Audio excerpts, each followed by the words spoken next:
Hari Senin kita akan bawa tur dia melihat fasilitas apa saja yang biasa dipakai dan nanti mungkin ketemu Menpora jam 2 dan kita lihat apakah nanti Bapak Presiden juga berkenan bertemu. Bawa berapa asisten pelatih Pak? Sama kontraknya berapa lama tuh Pak? Dari total asisten yang sudah masuk namanya ada 2. Karena salah satunya akan fokus ke U23 dan beberapa lagi kayak video analis macam-macam lah itu. Kontraknya 2+2. Kalau mengenai harganya itu dari bulan yang sebelumnya lebih mahal atau seperti apa? Itu rahasia.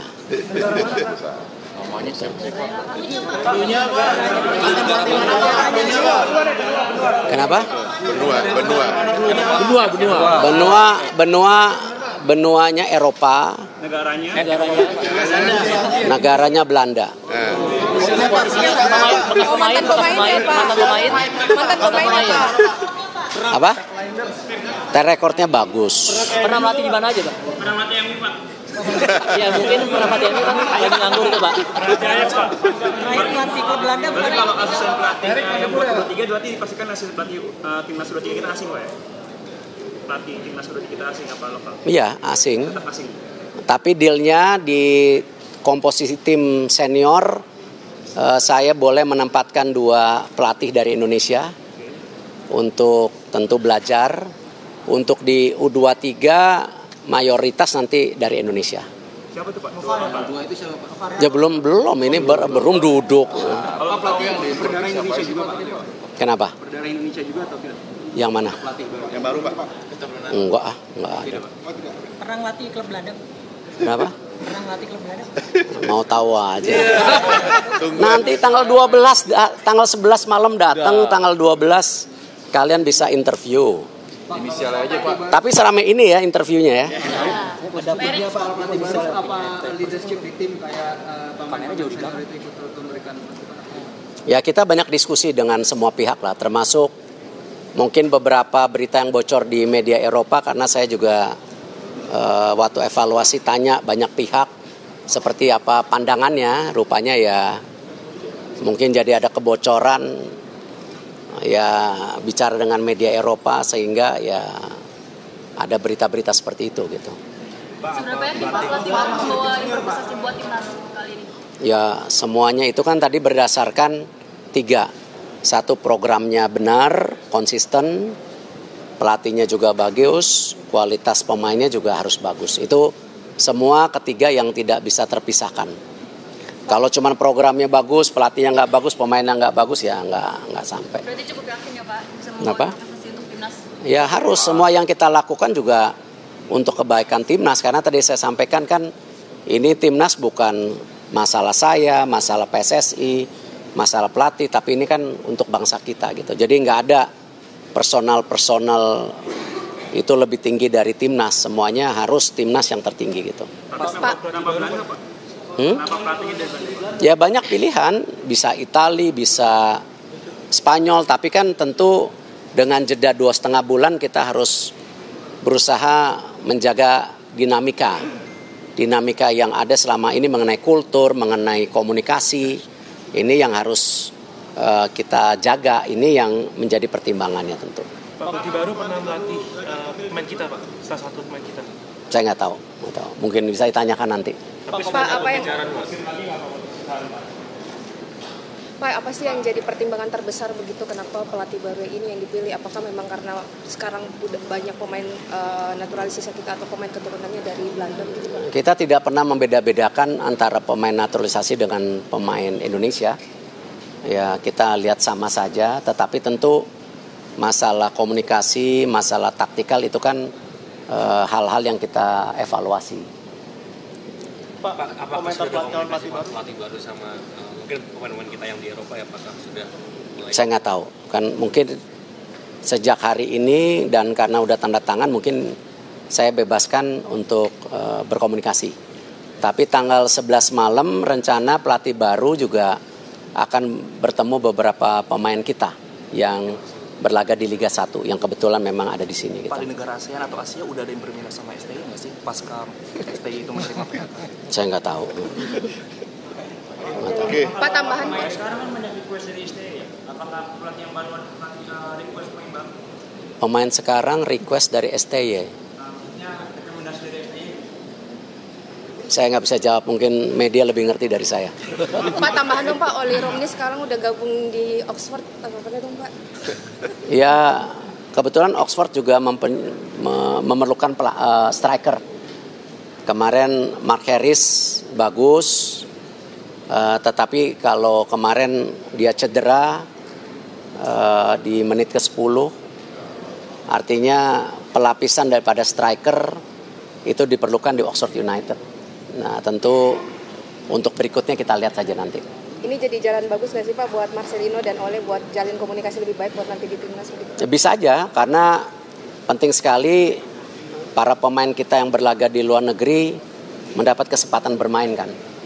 Dan saya rasa program daripada Indonesia ketika melawan Argentina, terus program besar ini yang menarik para pemain bergabung ke Indonesia. Ya, saya yakin pemain-pemain ini bukan pemain yang tidak ngerti, tapi pemain-pemain yang ngerti program besar Indonesia lolos Piala Dunia, makanya kita gabung.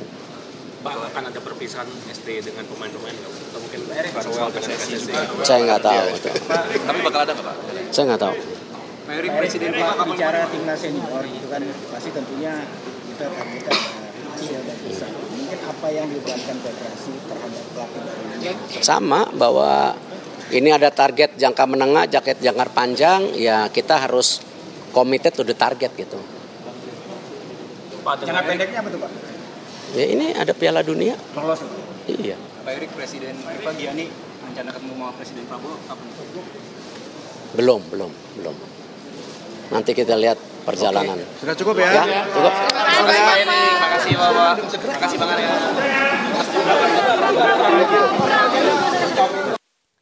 Kita sudah mendengar bersama dari pernyataan Ketua Umum PSSI Erick Thohir yang sudah membocorkan bahwa pelatih baru timnas nantinya yang diumumkan tanggal 12 Januari adalah atau berasal dari Belanda. Dan kita akan langsung mendiskusikannya dengan Bung Opan Lamara, pengamat sepak bola nasional. Bung Opan, kita bahas dulu pokok persoalan ini mengenai apakah sudah tepat mengganti STY saat ini, karena kita tahu ini prestasinya sudah cukup bagus sebelumnya dan ada target berat di selanjutnya nih untuk lolos ke Piala Dunia. Apakah sudah tepat? Iya, yang pertama saya ingin mengajak kita semua, pemerhati, pencinta dan juga bangsa Indonesia untuk mencoba menggunakan logika yang sehat, tidak menggunakan emosional kita, menyikapi keputusan PSSI dalam hal ini Ketua Umum Pak Erick Thohir kali ini. Yang kedua, ini merupakan keputusan yang sangat berani. Kenapa berani? Karena kita tahu bahwa output atau konsekuensi dari keputusan ini hanya akan ada dua nanti. Kita berbicara tentang target terdekat kita adalah bagaimana timnas bisa lolos ke Piala Dunia 2026 nanti. Maka tentu outputnya ada dua. Apakah dengan perubahan atau pergantian ini kita sukses, bisa lolos, atau kita sebaliknya, kita gagal. Nah, oleh karena itu, kita memberikan apresiasi yang luar biasa kepada Ketua Umum mengambil keputusan ini. Bagi saya pribadi, saya salah satu, bahkan dalam salah satu tulisan saya di media nasional beberapa hari yang lalu, jauh sebelum keputusan ini diambil, saya memang senantiasa menyarankan untuk mengevaluasi posisi Sinteyong. Kalau tidak bisa menggantinya sebagai head coach, minimal bisa dilapis dengan technical director yang bisa memperkuat posisinya untuk bisa menambal kekurangan dari Sinteyong sendiri. Nah, hari ini rupanya keputusan yang jauh lebih ekstrim itu ditempuh oleh PSSI, dalam hal ini Pak Erick Thohir. Dan ini harus kita apresiasi. Bagi kita, ini adalah merupakan bagian dari ikhtiar PSSI, dalam hal ini Pak Erick Thohir, untuk bisa untuk bisa mencapai atau menggolkan cita-cita kita melihat untuk yang pertama kalinya timnas ini bisa berlaga di putaran final Piala Dunia 2026 nanti. Kenapa saya sebut ini sebagai sebuah upaya untuk melengkapi ikhtiar dari PSSI? Karena kalau kita menggunakan logika yang paling sederhana misalnya, bukankah 7 dari 9 misalnya, 7 7-9 dari starting 11 yang senantiasa menghiasi timnas senior kita berlaga di kualifikasi Piala Dunia belakangan ini, itu dihuni oleh pemain-pemain Eropa yang berasal dari Belanda khususnya. Nah, oleh karena itu kalau kita menggunakan logika, tidak menggunakan emosi, maka kesimpulannya adalah tentu pelatih terbaik yang membesut timnas kita saat ini adalah pelatih yang berasal dari Eropa, dalam hal ini berasal dari Belanda. Kenapa tidak? Seperti yang disampaikan oleh Ketua Umum tadi, secara culture, ya, budaya, secara bahasa, secara komunikasi, secara kepribadian, mental, pendekatan emosional dan sebagainya. Logika kita mengatakan bahwa tentu pelatih top dari Belanda jauh lebih bagus pendekatannya dalam segala hal dibanding pelatih dari Asia. Bagi saya sekali lagi, sepanjang pelatih yang akan dihadirkan tanggal 12 nanti adalah pelatih yang memang kelasnya secara track record, secara fakta, secara pembuktian, dan juga prestasi jauh di atas dari Sinteyong. Jangan sebaliknya. Kita tentu akan bersama-sama protes jika pelatih hanya atau masih sekelas dengan Sinteyong. Baik, Bung Opan, nanti kita akan membahas mengenai sebenarnya apa sih faktor utama mengenai pencopotan dari STY ini. Namun usai jeda berikut, tetaplah bersama kami di Breaking News TV One. Oke.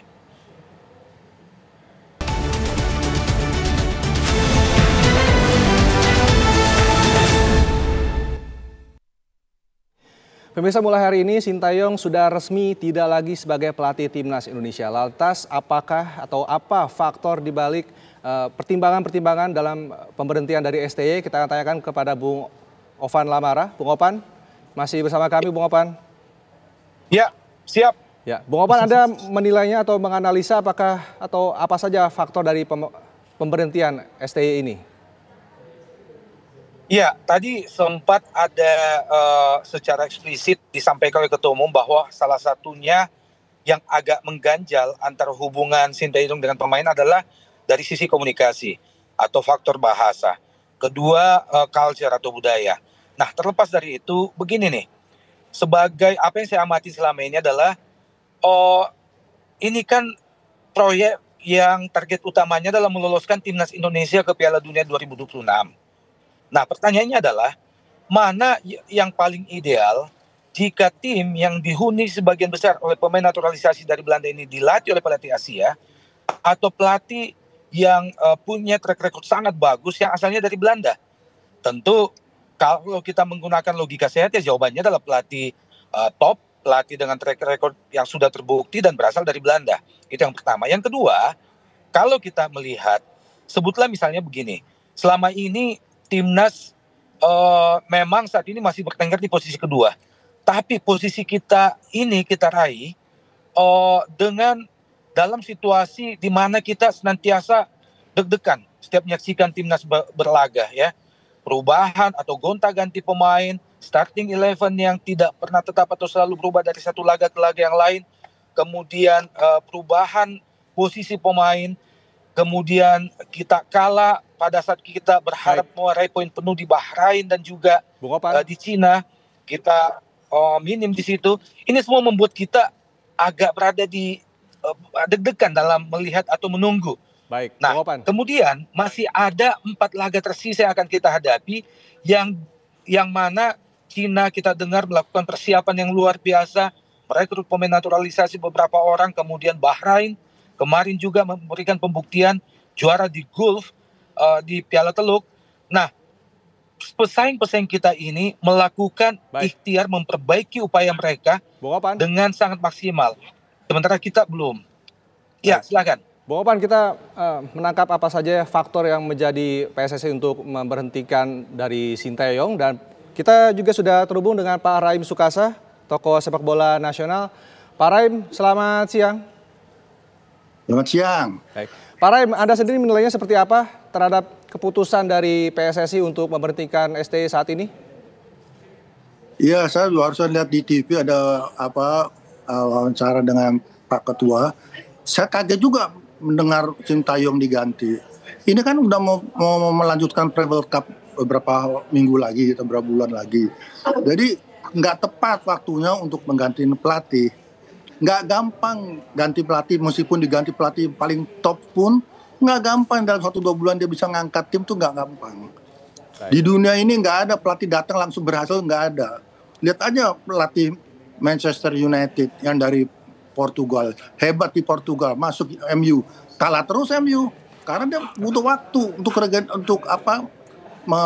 menyamakan persepsi dengan klub dan manajemen dan pemain. Nggak gampang mengelola tim tuh nggak gampang. Beda mengelola administrasi. Mengelola tim tuh kita mesti tahu pemainnya siapa, sifatnya bagaimana, dan soal kalah menang dalam olahraga di dunia manapun juga nggak ada olahraga itu menang terus atau kalah terus. Jadi ada menang, ada kalah.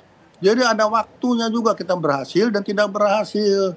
Jadi kalau menurut saya kesalahan nanti dari PSSI ini, kalau seandainya nanti diganti katanya sama pelatih Belanda, nggak akan berhasil juga. Percaya sama saya. Meskipun dia pemain-pemainnya kita naturalisasi dari Belanda, beda. Gitu. Baik, Bu Rem Sukasa, terima kasih atas ini pendapatnya. Kita harapkan bersama, tapi jika keputusan yang diambil PSSI ini bisa tepat dan timnas kita ini bisa lolos ke Piala Dunia 2026. Terima kasih juga Bung Opan Lamara sudah bergabung bersama kami di Breaking News TV One. Kita harapkan bersama prestasi yang terbaik dari timnas Indonesia. Dan pemirsa, demikian Breaking News TV One. Tetaplah bersama kami, ada Apa Kabar Indonesia Siang yang akan hadir menemani Anda. Saya Renda Kusuma, terima kasih. Sampai jumpa.